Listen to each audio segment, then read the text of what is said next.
3월 30일 수요일 새벽입니다. 오늘은 잠언 3장 말씀을 가지고 지혜는 하나님과 이웃을 사랑하게 한다 라는 제목으로 하나님의 말씀을 함께 상고합니다. 지혜가 은을 얻는 것보다 더 나은 이유가 뭘까요? 그것은 상급의 지속성 때문입니다.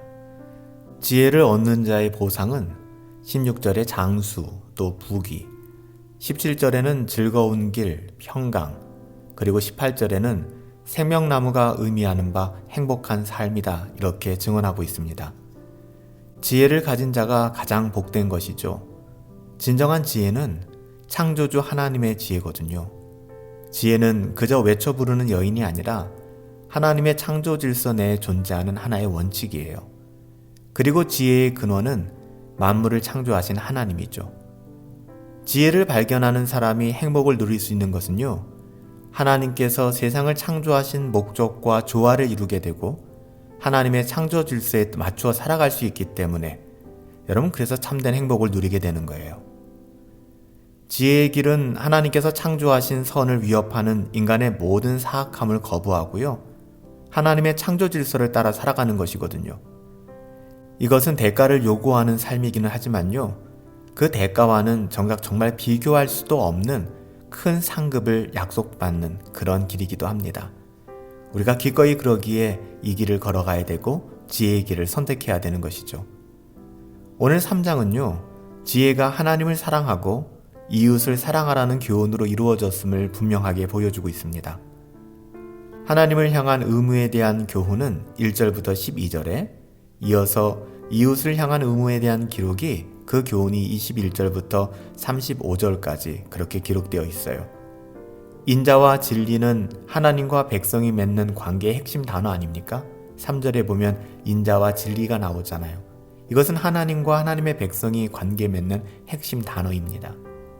인자와 진리는요, 하나님의 변함없는 성품이에요.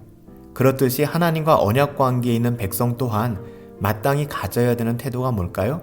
하나님이 가지신 인자와 진리입니다.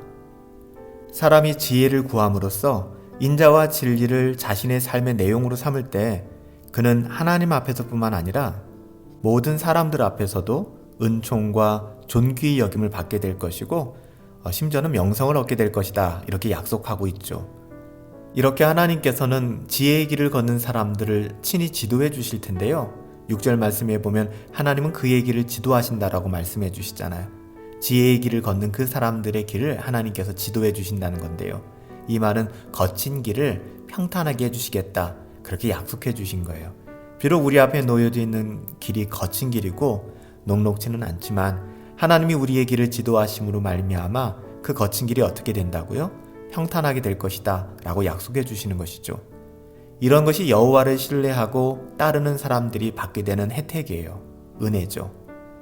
하나님의 지혜를 구하는 사람들은요, 5절에 보면 절대 자기의 어떠함, 자기의 명철을 의지하지 않아요. 우리가 주일날에도 살펴보지 않았습니까? 기도를 방해하는 많은 장애물들이 있는데 그 중에 하나가 자기의 뜻, 자기의 길이었잖아요. 하나님의 지혜를 구하는 사람들은요, 결코 자신의 어떠함과 자신의 명철을 의지하지 않아요. 5절 말씀. 그리고 7절 말씀에 보면 스스로를 절대 지혜 있게 여기지 않죠. 하나님을 의지하죠. 여호와를 의지하고 그를 인정하며 경외하고 또한 악을 떠나는 삶. 결국에는 몸의 양약이 되어서 골수를 윤택하게 할 것이다 라고 8절에 이야기해요. 여러분, 약이 어떻습니까? 먹을 때는 좀 쓰죠. 힘들지만 결국에는 그것이 양약이 되어서 좋은 약이 되어서 골수를 윤택하게 할 것이다. 이 말은요, 영적으로나 육적으로나 우리가 온전함을 얻게 될 것이다 라는 것을 의미하고 있어요. 그러나 아무리 신자가 온전함을 얻는다고 해도 우리가 이 땅을 살아가는 동안에 실패할 수밖에 없죠. 그 실패를 끌어안고 살아갈 수밖에 없어요. 그런데 그것은요, 어떻게 보면 넓은 의미에서 하나님의 교정적 사랑 때문에 일어나는 일이에요. 그렇지 않으면 우리가 교만할 수밖에 없고요, 잘못된 길로 걸어갈 수밖에 없기 때문에 하나님이 우리를 사랑하시기 때문에 때로는 교정적 사랑이라고 그러죠. 징계하시고 또 어려움도 주시는 거예요. 그래서 신자에게 일어나는 모든 어려움과 환난들은요, 하나님의 교정적 사랑으로 우리가 이해해야만 합니다. 교정적 사랑은요, 우리의 삶에 나타나는 역경과 징계입니다. 이것이 11절 12절에 나오죠.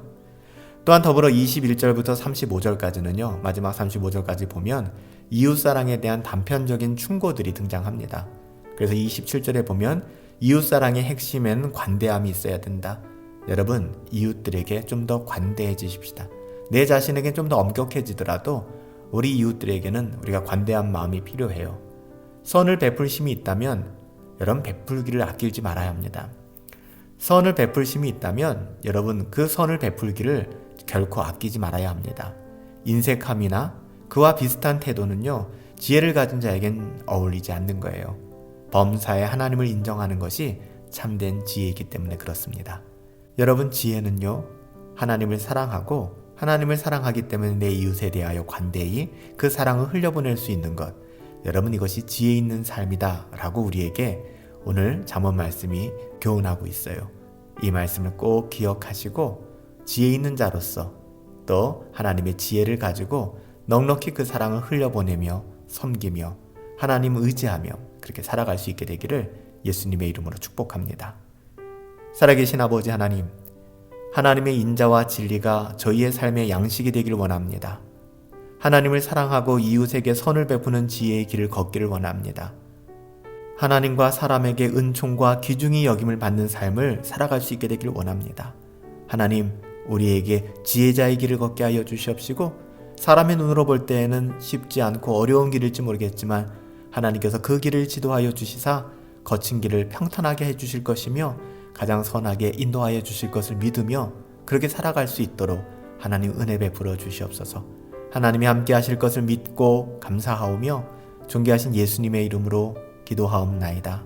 아멘. 참된 지혜는 하나님과 이웃을 사랑하게 만듭니다.